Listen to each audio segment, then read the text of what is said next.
The play you're about to see is based on the trial of a murder case and treats the facts of violent death as frankly as they were treated in the original court. Details of the trial have been condensed from contemporary sources, but scenes outside the courtroom are a mixture of fact and conjecture. About 8 o'clock, on one Sunday evening in March 1857, Pierre Emile L'Angelier, a young Frenchman employed as a packing clerk to Messrs. Huggins and Company's warehouse in Glasgow, came back to his lodgings from a holiday at the Bridge of Allen. The next morning, that young man was dead, and a week later, Miss Madeline Smith, the daughter of a wealthy and influential Glasgow architect who had acquired her cultured accent at Mrs. Gorton's Academy for Young Ladies in London, was arrested for his murder. It was discovered that Emile and Miss Smith had been indulging in a secret love affair, and the trial caused a sensation, for not only were Madeline's family received in good society, but she was engaged to be married to a Mr. William Harper Minnock, a wealthy merchant in Glasgow. When rumours of her engagement reached Emile, and Madeleine asked him to return her letters, he had refused. He threatened to send the letters to her father. On L'Angelier's death, these letters were discovered, and when it was learnt that L'Angelier had been taken sick on 3 separate occasions after visiting Madeleine, and that before 2 of these visits she had purchased arsenic from a chemist, Miss Madeline Smith was arrested in Glasgow, and the 21-year-old girl was brought to Edinburgh prison to await her trial for the murder of her lover. The trial was to last for 9 days.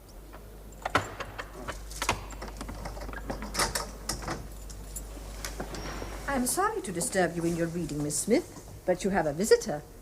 Mr. Minnock? I do not think you should think of him, do you, in view In of my eyes, Miss Aiken, I'm still engaged to Mr. Minnock. You know he's to speak for me in the court. Minnock will give evidence, that's true. But it's the Crown that puts him there, remember. He will say nothing to harm me. You don't lack for confidence, Miss Smith. It's a shame that I can't set you in the box. Such confidence would argue well, I think. You are... the Dean of Faculty. Your advocate, John Ingalls. Mr. Ingalls, I'm grateful to you. I did not think you would undertake to see me. I wanted to see you. There are things in this, questions which they cannot ask of you in court, but I must ask them of you now. You mean if you do not think me innocent? 3 separate charges. They are grave, Miss Smith. 1, administering poison with intent to murder, February the 19th or 20th. 2, administering poison with intent to murder, February the 22nd or 3rd. And finally, that on the 23rd day of March... No, you do not think me innocent. Well, I cannot know yet. That's why I've come to see you. To hear from you directly. I understand. Well then, I must persuade you. Please, Miss Smith. And in whatever manner, and whether or not against his better judgment, John Ingalls was persuaded to undertake the defense of Madeline Smith. The prosecution was led by James Moncrief, a man of sensitivity and refinement. You must understand, Mr. Minnock, I accepted this case out of a public duty. I have no desire to hound Miss Smith. Could there be a more unhappy woman? Whatever the outcome, the sheer disgrace and depth of degradation will have to be revealed. I have taken infinite trouble over this case. Each day I have been anxious that nothing should be overlooked, and each night I have left here in low spirits. I can make no bargains with you. That isn't why I wish to see you. No, but even to meet you here in my chambers like this. I know it is irregular. And I'm most grateful to you. Your letter betrayed a torment of mind I could not readily ignore. What is it that you want from me? I cannot help to send her to the gallows. I cannot say things that will damage her. I left Glasgow out of anxiety that I might be subpoenaed as a witness. Then it was said that my absence from the court would make it look as though I thought her guilty. So I agreed to return and give my evidence. But now I'm not so sure. If it will ease your mind in any way, the questions I ask will be of fact. And if you answer me in the same spirit, that will be all I require. And you will have no cause for self-reproach. Thank you. You say you have prepared the case with care. I cannot ask you how it looks for her. You may ask. I cannot answer. Your manner says enough. I'm sorry. But time presses, Mr. Oh, Minnoch. yes, time flies. It's strange. It seems just a few weeks ago we were discussing wedding plans, when to put the notice in the papers. Never appeared, of course, but still. Since then, time has flown, largely in sleepless nights. You were going to announce the engagement in the papers? On the 25th of March. I see. So L'Angelier had to die by then. Is that the inference you make? The inference is yours, not mine. But you will press me on it in the court. Mr. Minnoch, I cannot discuss that now. I advise you to go into the witness box. For my part, I have a certain job to do in court. But where I can spare you, I will. And the same is true of Miss Smith. You have my word on that.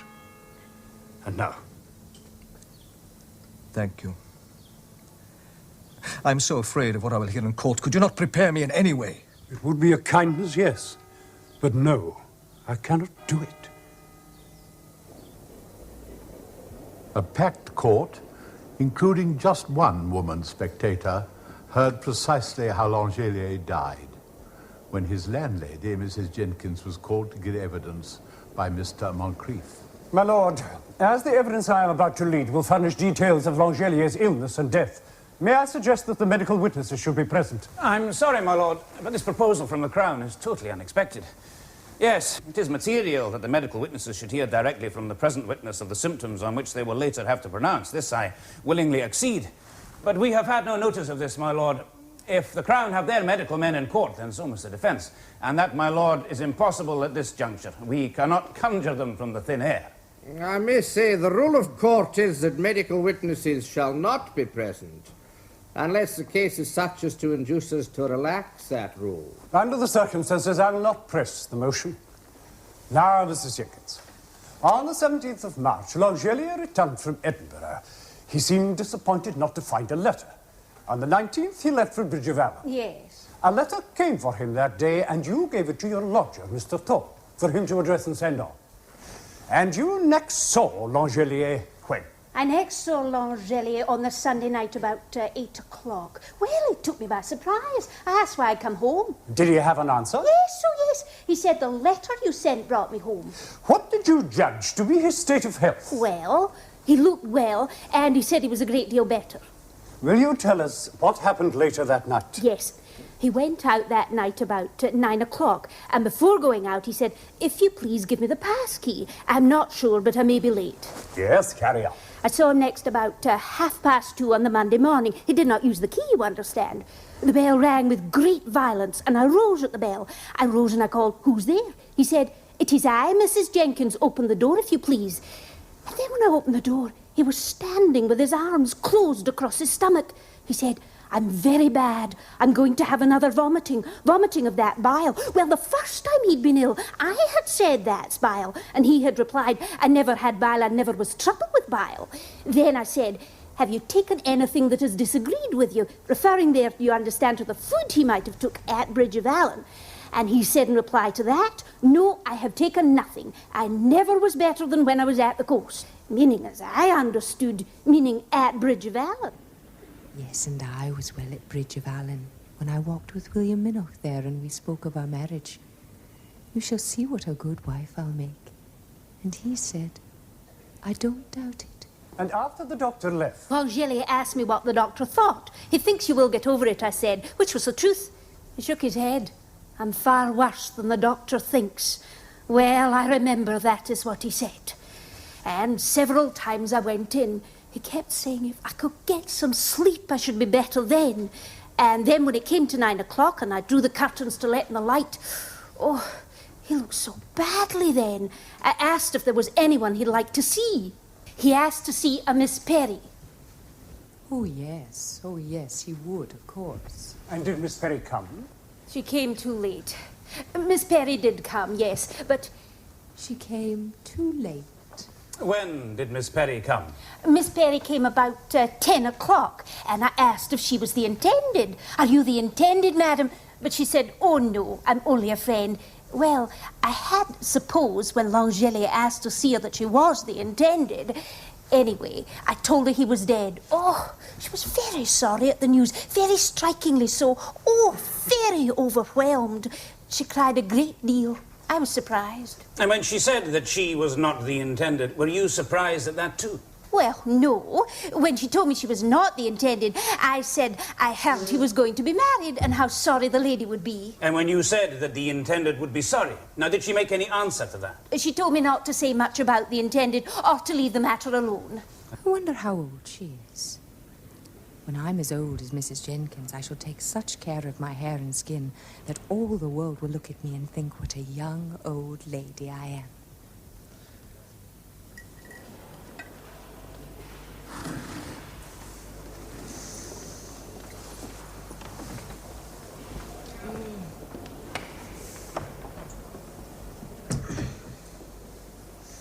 This evening now. Would you like something to read? I shall write to Mamma and Papa, I think, seeing they do not see fit to come to court. None of my family see fit to come. Do you think that's right, Miss Aiken? I know some people are surprised they were not called as witnesses. Oh, I would have born to see them in the box.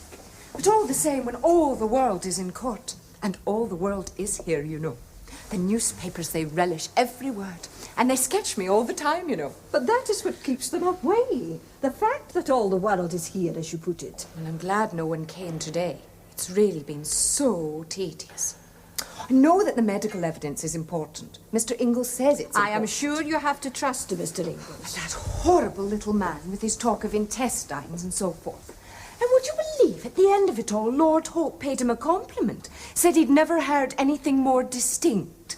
Well, I found it distinctly tedious. But there must have been some substance in the evidence. Oh, yes. There were 82 grains of arsenic found in the stomach. And that is a very large dose, you understand. Indeed it is. Mr. Ingalls made out that such a large dose must surely infer a suicide. But I don't think it weighed much with Lord Hope. He looked so disbelieving. And they spoke of the symptoms of cholera. And then of the cocoa, of course. The cocoa they suppose I gave Emile. The particles of arsenic in the cocoa and whether they taste foul or not. They argue so, you see. Why? It's plain as plain, you see. They did not find any colouring in the stomach. And the arsenic I bought from Murdoch was coloured with soot, and from curry with indigo. And so how could I separate the colouring beforehand? But then again, if there was colouring, maybe it was thrown out with the vomit. You talk of it so freely. If I am innocent, why not? Isn't that what you would expect? I shall tell you something. I did not pay for the arsenic from Murdoch, and so the bill would have gone through to Papa, on his account, I mean. Now, if I had wanted the arsenic for something improper, for taking as a tonic and not just to whiten my skin, well, would I have left it unpaid for like that, for Papa to see and make a comment? I know you say the arsenic was for a cosmetic, for whitening the skin, but surely he would have thought that wrong of you. Papa likes it when I look pleasing and gentlemen pay me compliments. If they are gentlemen, that is. Or rich. That's why he didn't like Emile, who was only a poor clerk. Besides, all fathers wish their daughters to be married. Do they? Oh, I'm sorry. No? Well, something troubles you. Yes. Something you said just now.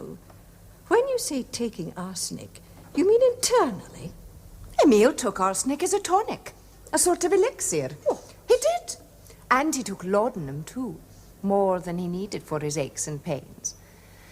I only took something once, when I was very low one time. It only made me hot and ill. Oh, I am low now, Miss Aiken. I want Papa to come. And yet I know that today, it isn't just the newspapers, it's his friends, people he used to know. Papa feels all my shame, you see. He feels it bitterly. His true friends will stand by him. Will they? Of course. I don't know. This afternoon they call Auguste Demian. He's Chancellor to the French Consul. Oh. He knew Emile quite well. They were friends, but I never liked him. And after he found out that my father disapproved of me meeting Emile, he grew cold to both of us. Yes, especially me. I remember L'Angelier came to my office a few weeks before his death, and he spoke about Miss Smith. I said Miss Smith was to be married to some gentleman, Mr. Minnock. L'Angelier said that it wasn't true. And he had documents in his possession that would be sufficient to forbid the banns. And did you see L'Angelier again? I did not see L'Angelier again before his death. But I knew of the correspondence between L'Angelier and Miss Smith and felt it my duty to mention it to Mr. Smith, so he could take steps to exonerate his daughter. You say you mentioned it to Mr. Smith. Did you see Miss Smith on this occasion? No, I saw Miss Smith later, in the presence of her mother. I apprised Miss Smith of the death of L'Angelier and asked her if she'd seen him on Sunday night.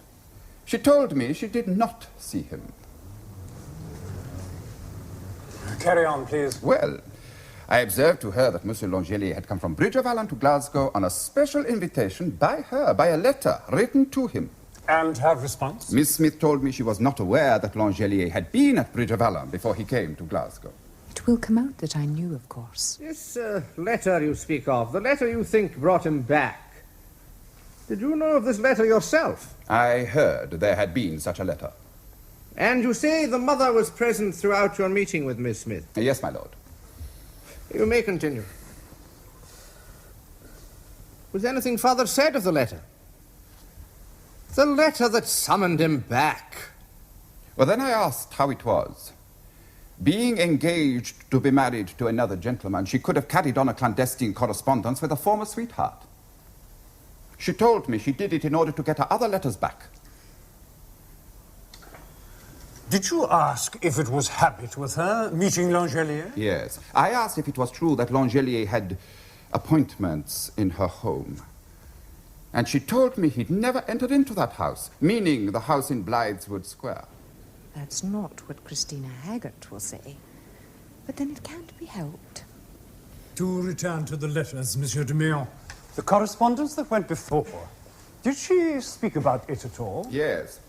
I asked if it was true that she'd signed the letters in L'Angelier's name. Do you mean she signed his name to hers? I mean she signed her letters as Mimi L'Angelier. Did she tell you why she did so? I did not ask. Thank you, my lord. That'll be all.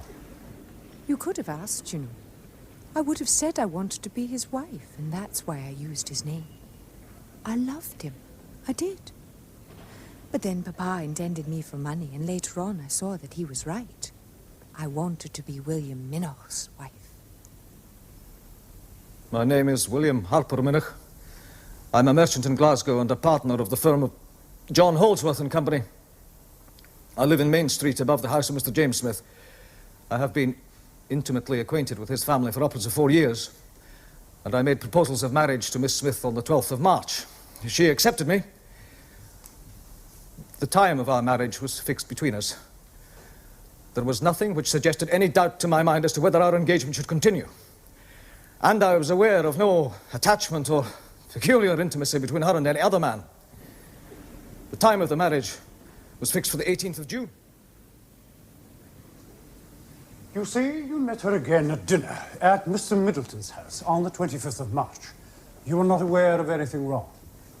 But you called at her house the following day, and you learned that she had left. I called on Thursday morning, the 26th. She was not in the house.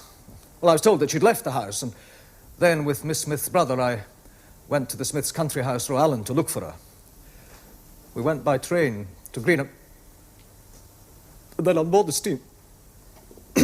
We found her on board the steamer. She said she was going to Roallan. Why had she left her father's house? Or did you ever ask her again? Well, I renewed the inquiry at Roallan. She said she felt distressed that her papa and mamma should be so much annoyed at what she had done. And Mr. Smith told me she had left the house that morning. When I asked him the reason, he said it had been some old love affair. I understood her to refer to that. In the answer she made to me, she gave no further explanation. And you spoke of a further meeting in Glasgow. Now, who raised the question of L'Angelier's death? Miss Smith introduced the subject, referring to the report of L'Angelier's having been poisoned. Well, it was, I suppose, about 9:30 in the morning. I'd called to inquire about Mrs. Smith, as I'd heard she was unwell. Have you anything further to add to that, Mr. Minoch? Well, my meeting with Miss Smith was accidental. And there has been no other? There has been no other.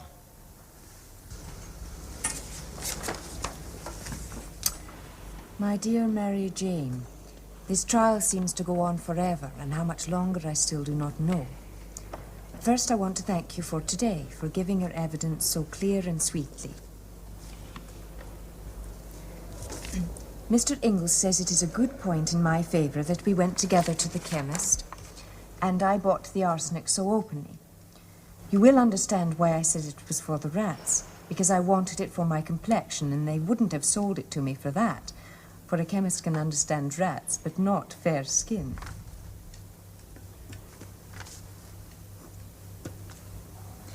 Well, I will say, dear Mary, ever since I have known you, in all the days since school, you have never been jealous of my looks. I cannot say the same of others. Women, I mean. There are two due to testify tomorrow, and what feelings they have towards me I don't know.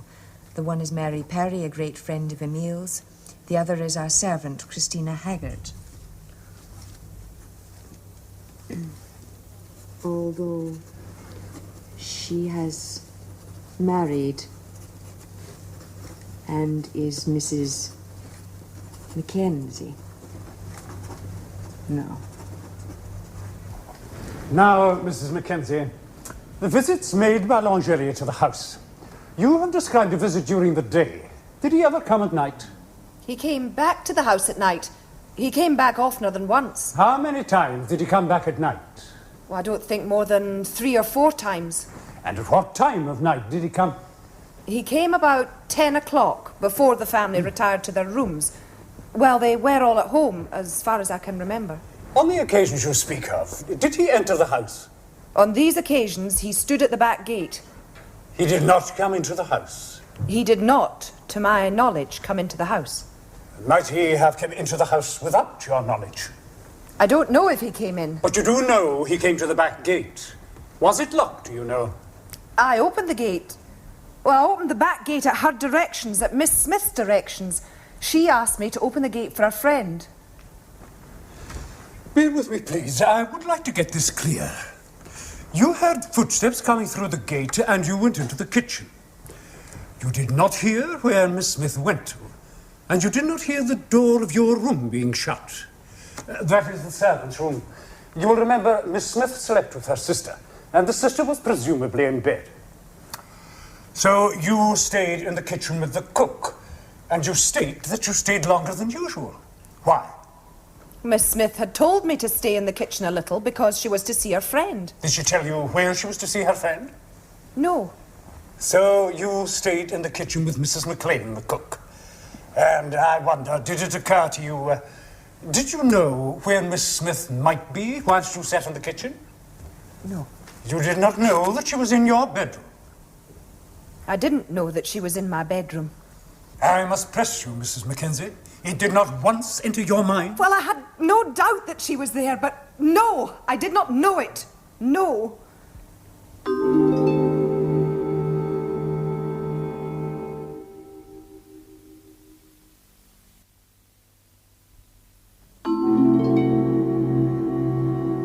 Sunday, the 22nd of March, the night before L'Angelier's death, you saw Mr. Mackenzie out, you left Miss Smith at family prayers, and you did not see her again that night. Now, had you any reason, Mrs. Mackenzie, any reason to suppose that Miss Smith had made an appointment for that evening? Or she hadn't approached you for help in any way? For instance, with the back door or the gate? She gave me no reason to think she had a meeting. Though, of course, she may not have needed your help that night. But tell me, though, this back door to the house, now, could that be opened, do you think, without you being aware that it was opened? What manner of door is it? A door that opens silently? Well, the back door makes no noise on opening. The lock makes a considerable noise. And your bedroom, with relation to this door, with regard to your hearing the lock. Now, is your bedroom at some distance from the door? No. My room is close. Thank you, Mrs. Mackenzie. Why should you have been afraid of Christina Haggard? It seemed to me she wanted to protect you, rather than the reverse. In the event? Well, yes. I do not know the history, of course. My feelings have been mixed, that's all. Sometimes I liked her well enough, but then... Oh, I don't know. I think she had a liking for Emile. And on his side, for instance, we're buying her a dress. I didn't think that was the thing to do. And the way they stood there at the gate, making their plans and whispering. Mr. Mackenzie saw them once, and Christina said he might take jealous, and so would I write a note to say that Emile was a friend of mine. But why was it in her head at all? Except she had a liking for Emile. Mind you, most ladies did. Do you know he'd been engaged to at least 2 ladies, and both of them much older than himself? One wouldn't have him in the end. She turned against him quite suddenly, and he was almost mad with grief. He described it to me at Roallan, one night when we were in the woods. Yes, there was wet on his eyelashes. We came out in the moonlight, and I saw. Fancy, after all those years, just talking of it and to be distressed. He could be very soft, very feeling, you know. But it was like 2 persons in a way. Sometimes so cold and prim and cross. And other times when he talked about France and how he was at the barricades when all the fighting was on and how he served with this distinguished man. He was so excited then. I loved hearing it. I truly did. And when I was very sad one day, he went to his friends at the Botanic Gardens and he brought me back a present of 2 fish, 1 silver and 1 gold. I couldn't keep them anywhere, but still. I had to do everything for him, arranging things. I mean, tell him when he came at night how to stoop down by the grid and pretend to tie his shoes so as to slip the latter down. He couldn't think of that himself. And only using brown envelopes so they wouldn't show up in the night so much. Not using his own writing for the address, although I meant him to disguise his hand and he misunderstood.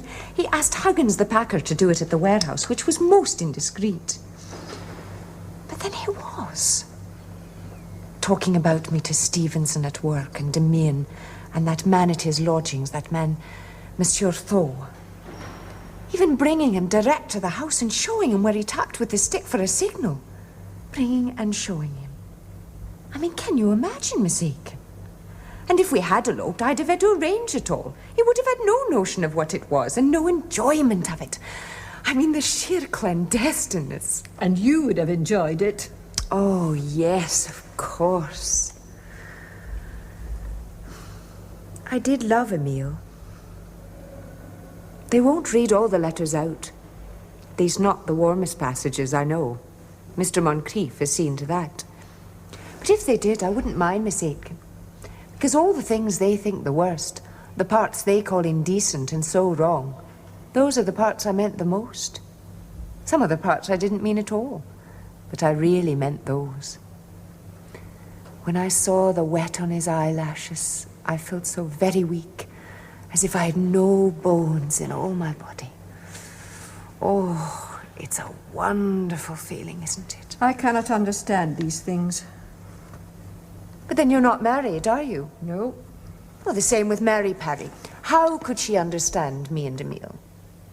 I rather think she wanted to be married.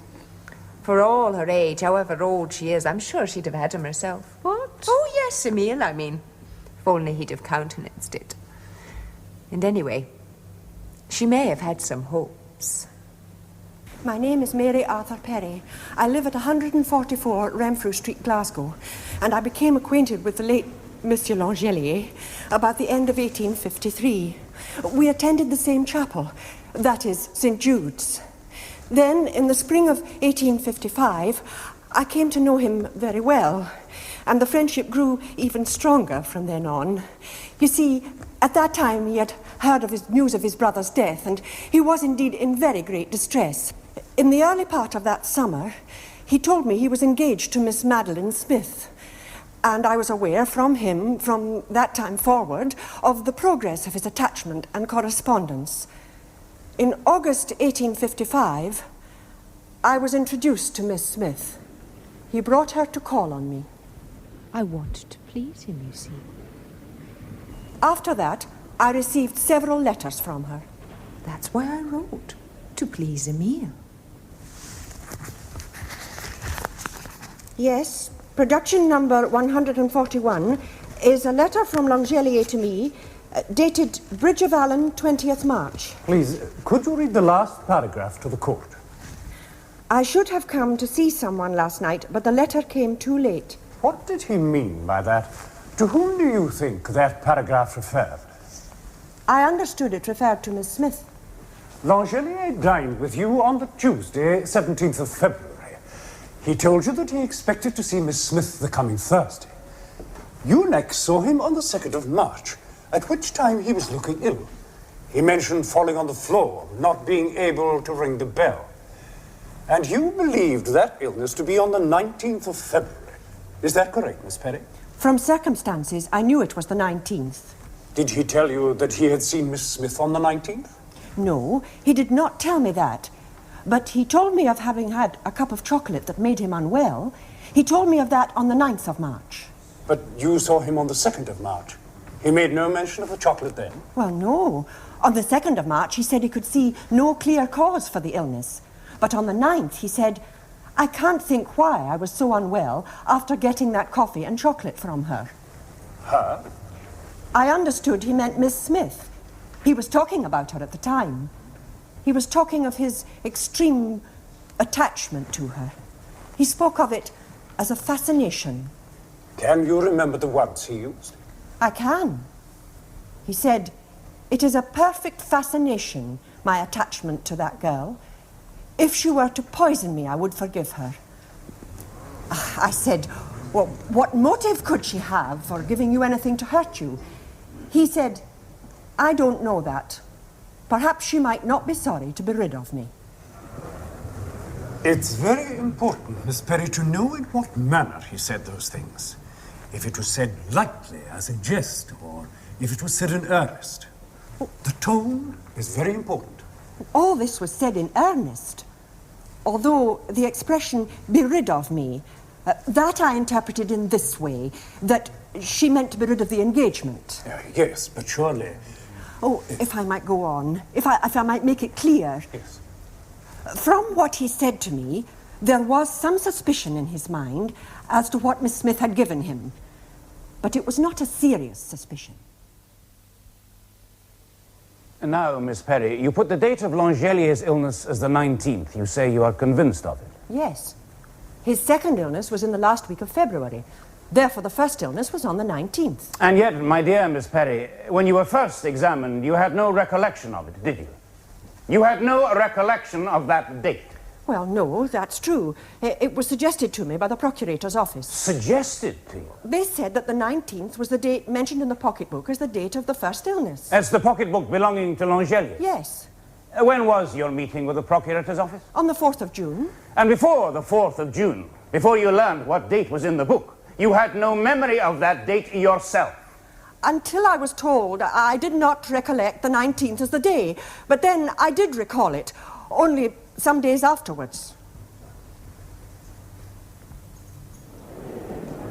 And so L'Angelier brought Miss Smith to see you? Because you knew Mrs. Smith, Mr. Smith, perhaps? I was not acquainted with the family, no. And L'Angelier was not acquainted with Miss Smith's family either, was he? Did you know that, Miss Perry? Yes, I knew that. And it didn't trouble you? You knew that the family disapproved? I was aware of it, yes. And that any meetings between them would be clandestine? I knew they met clandestinely. Yes, well, of course you knew, because they met in your house. But still, it did not trouble you. I wrote on one occasion to Miss Smith, advising her to mention it to her parents. Yes, you corresponded with both at one time. And L'Angelier wrote to you. Now, was that much of a correspondence, would you say? L'Angelier was in the habit of writing to me. Our correspondence went on for perhaps 2 years. How did you address each other in these letters? Well, latterly, we addressed each other by our Christian names. You addressed him as my dear Emile? I addressed him by his surname. He addressed me Dear Mary, or My Dear Mary. Not Dearest Mary? No. Never Dearest Mary. The letters that Madeleine wrote to Emile were read out to the court. They were read out on the Saturday, the 5th day of the trial, read out by the clerk, and heard in avid silence by the court. My own, my beloved husband, thank you, my love, for coming so far to see your Mimi. Beloved, if we did wrong last night, it was in the excitement of our love. Yes, beloved, I did truly love you with all my soul. Oh, if we could have remained, never more to have parted. I must have seemed very stupid to you last night, but everything goes out of my head when I see you. My darling, Miss Madeleine's as cool as ice. I think she's enjoying it. When I got in last night, I discovered several spots of blood on my clothes. Why was that, I wonder? What if anything was to occur? What would they say? Darling, it is hard to resist the temptation of love. I long to be your wife. I grow excited while I write. Where are the letters he wrote to her? She's destroyed them, every one. Emile, for the love you once had for me, do nothing till I see you. For God's sake, do not bring your once loved Mimi to open shame. I have deceived you. I have deceived you by telling you my mother knew of our engagement. She did not. Emile, write to no one, to Papa or any other. Oh, do not till I see you on Wednesday night. Be at the Hamiltons at 12. Come to the area gate and I shall see you. Oh, Emile, be not harsh to me. I am the most guilty, miserable wretch on the face of the earth. The letters written by Madeline Smith were judged admissible as evidence. But was the same true of the pocketbook kept by Emile? During the weekend, their lordships met in order to debate and give a ruling. Lord Ivory felt the diary should be admitted. Lords Hope and Handyside did not. Saw Mimi a few moments. Was very ill during the night. And that's dated February the 19th. It's odd, don't you think? There are no entries at all before the 11th of that month. At the very moment she wishes to break off her engagement and demands the letters back. Perhaps he had some purpose in these notes, to prove he'd had the interviews with Miss Smith, hold them against her in some way. Or else, of course, they are mere idle jottings, in which case... I feel there is some danger here in admitting a private journal. I mean, in support of a criminal charge. There's a general point here, don't you think? Well, we'll give our ruling on Monday, and then proceed to the defence. They will try to discredit L'Angelier, of course. Not that that should be too difficult. A loose, talkative man, much given to vapouring and puffing himself up. I've taken a dislike to him, I admit. Though one mustn't speak ill of the dead. You are a bank clerk, are you not, Mr. Ogilvy? That is correct. And you met L'Angelier in Dundee at meetings of the Floral and Horticultural Society? Yes. Now, would you tell us his general subject of conversation? Ladies. Well, perhaps you could tell us a little more of L'Angelier and the ladies. He talked of ladies always looking at him in the street, and that he had considerable success in getting acquainted with such ladies. He spoke of their falling in love with him. Yet, however successful such a man might be in accomplishing his purpose with the ladies, there must be times when he meets with a disappointment. Now, did he ever speak to you of such an occurrence? Yes. On one occasion I heard him say what he might do if he met with a disappointment. Oh, go on. Yes, one time he said he would think nothing of taking up a large knife and sticking it into himself. L'Angelier told you that he was travelling in France with persons of distinction. In what capacity? He said that he had charge of their luggage, carriage and horses. Everything, in fact. But the horses. Now, was there anything in his care of them that you noted as being unusual? Yes. On one occasion he said that the horses were very much knocked up and that he had given them arsenic so that they would be able to... Now, forgive me, because this evidence is most important, but was there a danger that you might have misunderstood him then? I gather that he sometimes spoke in French when excited. He was speaking in English at that time. Please carry on. He said that he had given it them to make them accomplish their journey. I asked him if he was not afraid of poisoning them, and he said, oh, no. So far from doing that, he had taken arsenic himself. He said that he often had pains in his back and a little difficulty in breathing, and he said that it had a good effect in that way. Did you ever see any arsenic in his possession? I am not sure that he ever showed me arsenic. But when he complained of these pains in his back? Oh, I rather think he did. On that occasion, he opened his desk and showed me a paper containing something white. Thank you. Now, answer this carefully.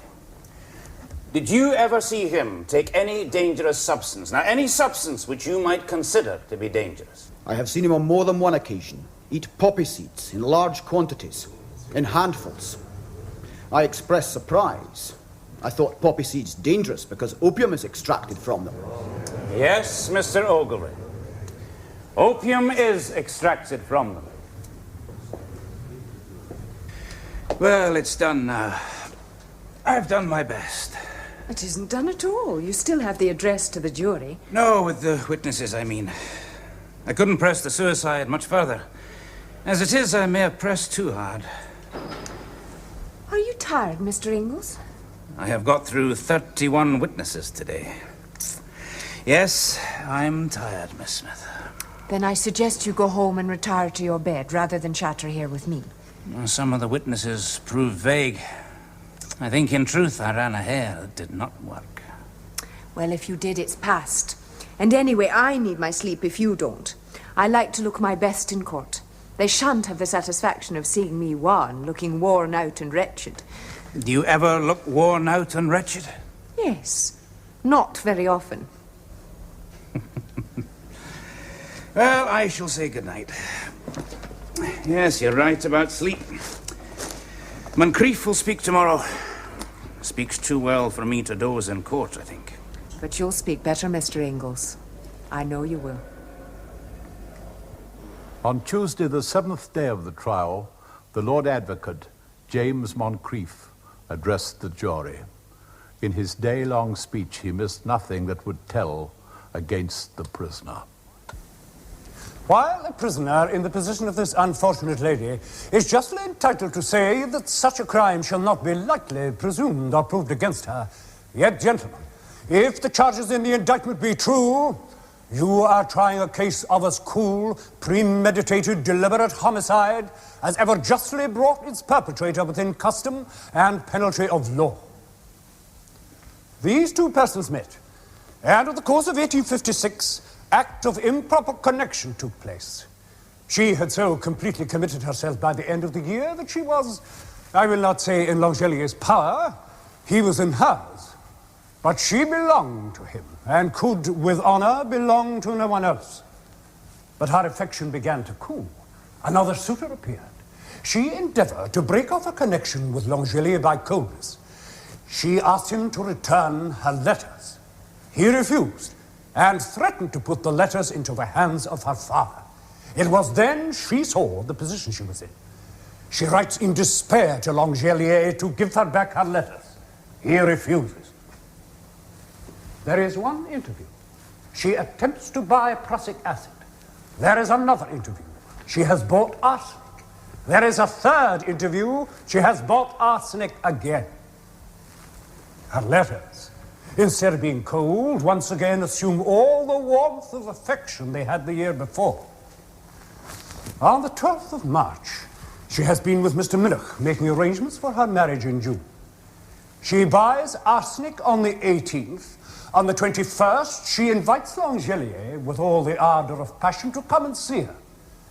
And L'Angelier dies of poison on the morning of the 23rd. I will now go to the defense, which, as I gather, will probably be set up. No, gentlemen, I will go into it in the spirit of candor as well as justice. If their case be suicide, you must consider the circumstances under which this supposed suicide was committed. L'Angelier had a strong suspicion that there was something in the rumors about Mr. Minnoch. If they were true, he said, I will show these letters to her father. That is what he meant to do. He did not mean to kill himself.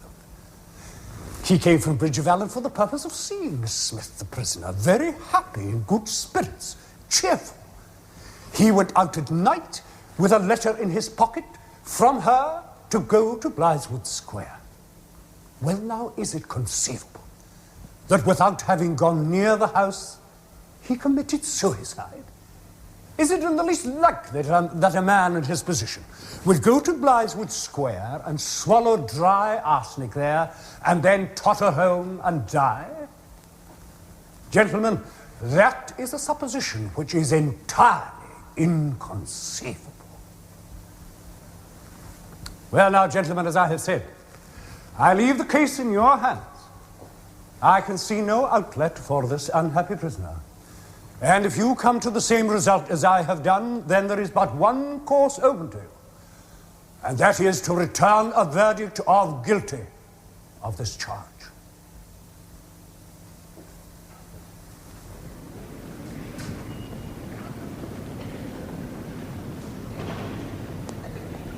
Gentlemen of the jury, the charge against the prisoner is murder, and the punishment of murder is death. And that simple statement is sufficient to suggest to us the awful solemnity of the occasion which brings you and me face to face. But I am going to ask you for something very different from commiseration.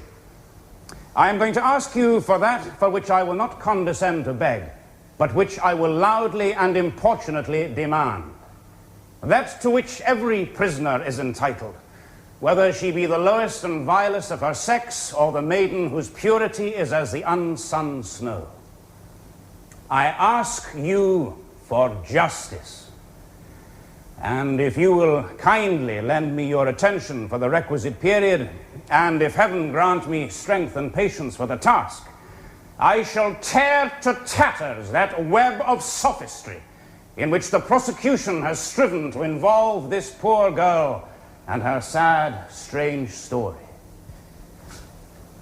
I say, therefore, ponder well before you permit anything short of the clearest evidence to induce or mislead you into giving such an awful verdict as is demanded of you. Reflect. I beseech you, reflect what the consequences may be. Never did I feel so unwilling to part with a jury.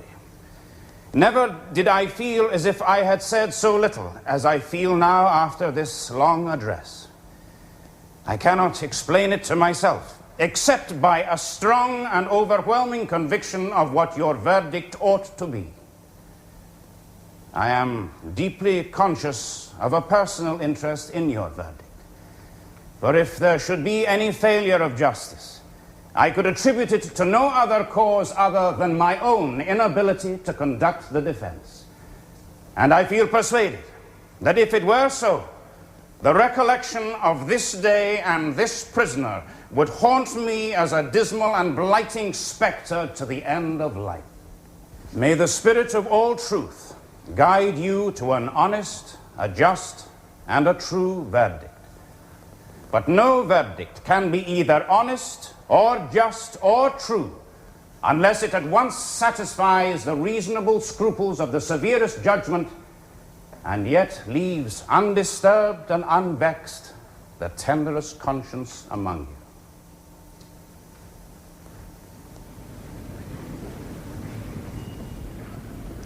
Now, the great and invaluable use of a jury is to separate firmly and clearly in their own minds, suspicion from evidence.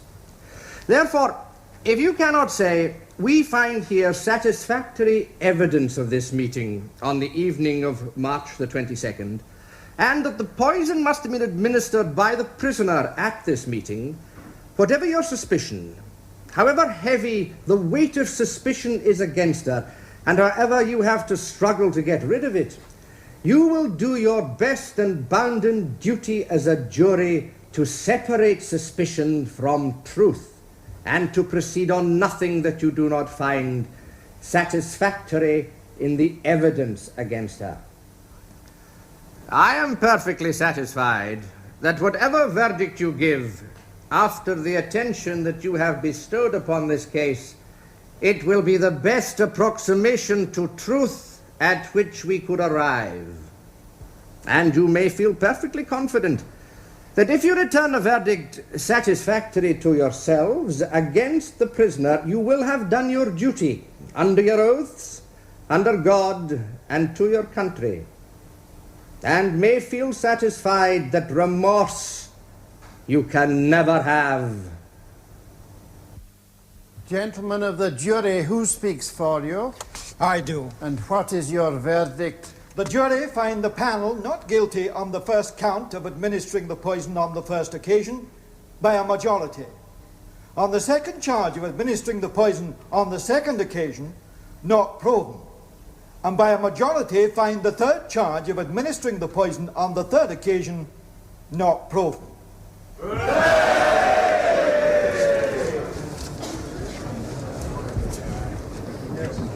Miss Madeline Smith later became Mrs. George Wardle and had 2 children. When she was over 70, she emigrated to America where her son was working. She lived there till the age of 93. By all accounts, a very fine figure of a woman, a very young old lady. And when she died, her death certificate gave her age as 64.